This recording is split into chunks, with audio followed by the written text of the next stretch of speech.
도심항공교통 UAM은 전기동력으로 축전지를 사용하고 사람이 탑승하여 하늘을 날게 되는데 기술적으로나 항공법에 따른 인증적, 상용화에 따른 규제 사항들을 만족하여야 합니다.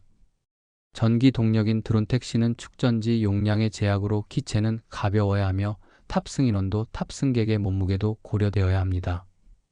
또한 이륙과 착륙 시 많은 용량의 축전지의 방전이 일어나며 연속 사용에 따른 축전지 수명에 대한 안전 운행에 대한 문제가 발생하게 됩니다. UAM의 상용화에 앞서 안전운전을 위해서는 축전지와 관련하여 어떤 것들이 기술적으로 고려되어야 하는지에 대해 생각해 봅니다. 축전지는 충전하여 전기에너지를 화학적 에너지로 저장했다가 필요할 때 전기에너지로 소비할 수 있습니다. 축전지는 소모해서 없어지는 1차 전지와 충전과 방전으로 재사용이 가능한 2차 전지로 구분됩니다. 축전지의 사용은 산업설비의 비상용 전원, 정유기용 충전설비, 발전기나 차량 시동용, UPS 공급용, 무인항공기 드론, 태양광과 풍력의 에너지 저장 장치인 ESS 등 우리 생활 전반에 널리 사용되고 있습니다. 축전지는 음극과 양극에 사용하고 있는 금속재에 따라 납축전지, 니켈카드뮴 전지, 니켈 수소 전지, 리튬 이온 전지, 리튬 폴리머 전지 등이 있습니다. 납축전지는 셀당 전압은 2V이며 산업용 설비의 비상용 전원이나 자동차 등에 사용됩니다. 납과 황산, 전해액을 보충 및 관리해야 하는 보수형과 사용 수명까지 보수가 필요하지 않는 무보수 밀폐형이 있습니다. 납축전지는 대형의 전지 제조가 용이하고 값이 비교적 저렴하며 수명이 20년으로 길다는 장점이 있습니다. 그리고 충전 시간이 길며 자기 방전이 일어나는 단점을 가지고 있습니다. 또한 과다 방전 또는 충전과 방전 사이클의 횟수가 많을수록 황산화 현상이 심해집니다. 니켈카드뮴 전지는 셀당 전압은 1.2V이고 알칼리 축전지로 음극의 카드뮴을 사용합니다. 진동에 강하고 자기 방전이 적으며 가격이 비교적 비싸고 수명이 깁니다. 충전 시간은 짧습니다. 니켈 수소 전지는 니켈과 수소흡 장합금을 사용한 2차 전지로 셀당 전압은 1.2V이며 용량이 크고 충전이 가능합니다. 친환경적이며 충전 시간이 길고 방전 속도가 빠릅니다. 에너지 밀도는 낮습니다. 리튬이온 배터리는 셀당 전압은 3.7V이고 단위 무게당 큰 에너지 밀도를 가지며 자기 방전이 적고 수명이 매우 길며 내구성이 좋습니다. 충방전 효율이 높습니다. 노트북, 핸드폰, 테슬라 전기자동차 등에 사용되며 전해액으로 인한 폭발 위험이 큽니다. 리튬 배터리 시스템을 운송할 때는 안전상의 이유로 배터리를 30%까지 방전시켜야 하고 ESS에 사용하는 리튬 전지의 충전은 90%까지만 합니다. 잠수함은 디젤 엔진을 돌려 납축 전지에 충전을 하였으나 디젤 엔진을 돌리기 위해서는 산소가 필요하여 물 위로 올라오게 되는데 리튬 이온 전지를 사용함으로써 자막 능력을 3배로 늘렸습니다. 리튬 이온 전지는 충전과 방전 시 리튬 이온이 화학 반응을 일으키는데 이때 리튬 이온 축전지가 가지고 있는 화학 에너지의 밀도가 높기 때문에 과충전, 단락, 고온 노출 등 발화의 원인이 될 수 있는 환경이 주어지면 내부 쇼트로 인해 열폭주 현상을 일으키며 화재가 발생할 수 있고 소화가 어렵습니다. 리튬 이온 전지는 니켈, 코발트, 리튬과 같은 자연 수명을 측정하여 적절한 시기에 재사용 또는 재활용 등의 용도 변경의 전략적인 운영이 필요합니다. 현재 리튬 이온 전지의 열화 상태와 스트레스의 진단 기술이 개발 중입니다. 리튬 폴리머 배터리는 셀당 전압은 3.7V로서 노트북, 태블릿, 무선 이어폰, 핸드폰, 드론 등에 사용되고 저장 용량이 크고 수명이 깁니다. 전해질을 젤 형식으로 만들어서 폭발의 위험성을 줄이고 얇고 다양한 모양으로 제작이 가능하게 되었습니다. 리튬 폴리머 전지는 리튬이온 전지에 비해 수명이 짧고 용량이 작습니다. 망간이온 전지는 기존의 1차 전지에 사용되어 오던 매장량이 풍부한 망간을 양극재로 사용하고 전해질로 약산성의 황산화연 수용액을 사용하여 가역적 충방전이 가능하도록 하여 2차 전지로 개발 중에 있습니다. 축전지에 대한 이 영상에 관심이 있으시면 구독과 좋아요 누르시고 계속해서 시청해 주시면 감사하겠습니다. 위에서는 축전지의 종류에 따른 특징들을 살펴보았는데 다음은 산업용 대용량의 납축전지를 통하여 축전지의 특성들에 대해서 살펴보겠습니다. 축전지는 자기 방전이 일어납니다. 축전지 내부에서 자연적으로 축전지의 용량을 감소시키는 작용을 말합니다. 자기 방전 시험은 안정된 축전지에 대해 완전 충전 후 방전을 하여 일일당 자기 방전량을 %로 나타냅니다. 자기 방전 시험 절차는 참고로 하시기 바랍니다. 전해액을 사용하는 축전지에서는 전해액 온도가 낮아지면 전해액의 활성이 어렵게 되어 활동 물질의 화학 반응이 둔해집니다. 또한 전해액의 온도가 높아지면 전해액의 고유 저항은 감소하고 셀 전압을 일정하게 유지하기 위하여 충전 전류는 증가하게 됩니다. 축전지에 저장할 수 있는 에너지의 양은 배터리 용량으로 표현됩니다. 축전지의 용량은 방전량으로 나타냅니다. 용량은 배터리가 완전 충전 상태에서 특정 방전 전류로 최종 전압까지 방전될 때 사용할 수 있는 총 암페어 시간입니다. 축전지를 방전하면 방전 전류가 증가함에 따라 용량은 감소합니다. 축전지의 방전 시간율은 전지의 방전 전류의 크기를 나타냅니다. 방전 시간에 따라 총 용량은 다릅니다. 다른 방전율로 배터리를 방전하면 용량 측정값이 달라집니다. 공칙 용량이 결정된 방전율보다 방전 전류가 높으면 완전히 방전되기 전에 배터리에서 더 적은 용량이 남게 됩니다. 예를 들어 공칙 용량이 100A시로 10시간 동안 방전 시 C10 용량인 배터리를 10A의 전류로 C10 속도로 방전할 경우 배터리를 완전히 방전하는데 10시간이 걸립니다.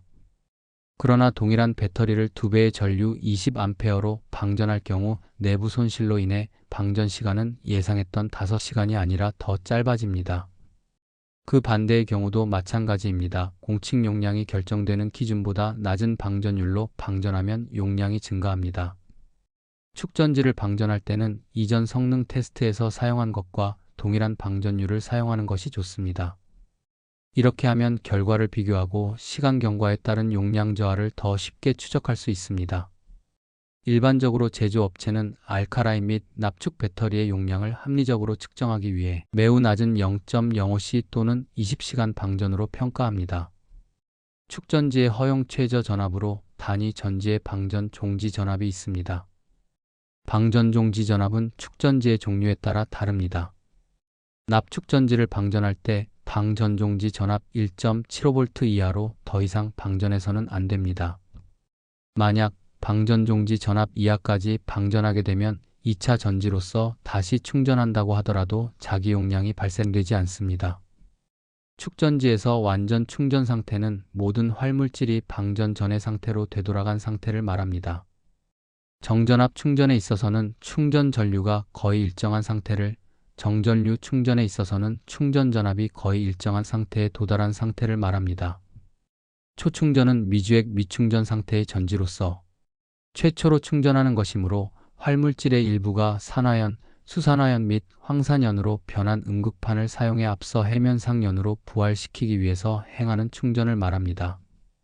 초충전은 전지의 일생을 좌우하므로 초기 충전 중 정전이나 방전을 금지합니다.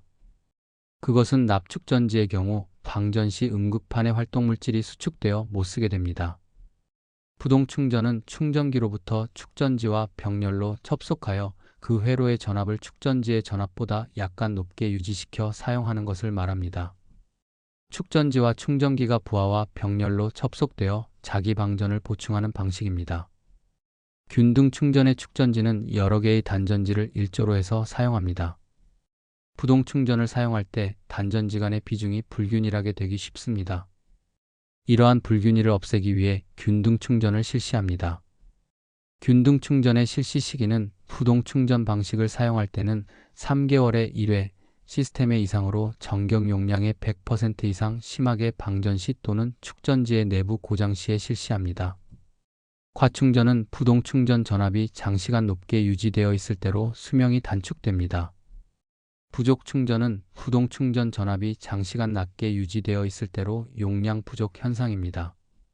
축전지의 과충전보다는 부족 충전이 오히려 더 좋습니다. 축전지의 방전 시험에 대해서 살펴봅니다. 축전지는 방전 시험 결과 설계 용량의 80% 이하가 되면 교체하여야 합니다. 축전지의 인수시험은 새로운 축전지가 시방서나 제작사 정격을 만족시키는가를 판단하기 위하여 정전류로 방전하여 수행하는 용량시험입니다. 축전지의 용량시험은 방전종지 전압에 따라 규정된 단자 전압까지만 축전지를 방전합니다.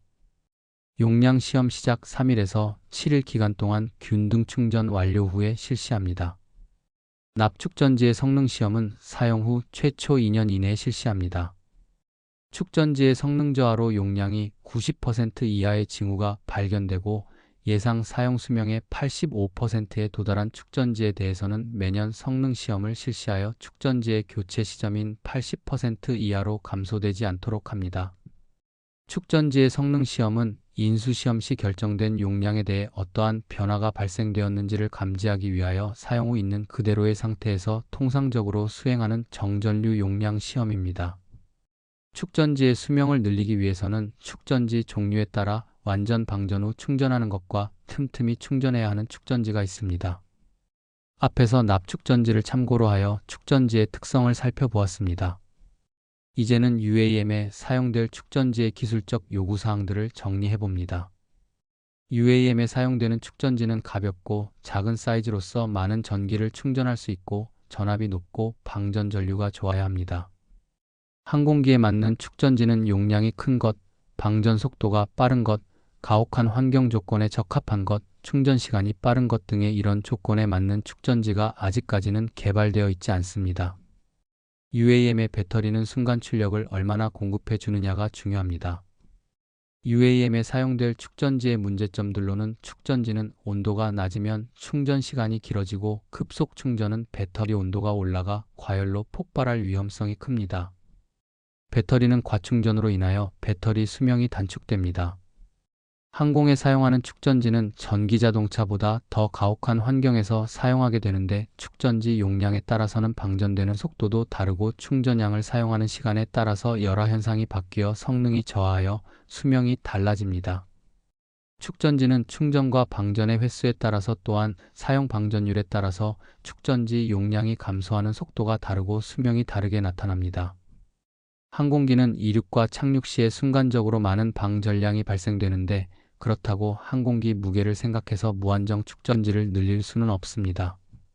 지금으로서는 하이브리드만이 그 해결책입니다. 축전지의 내부 상태는 열어서 확인하기 전까지는 정확하게 알 수 없는 블랙박스입니다.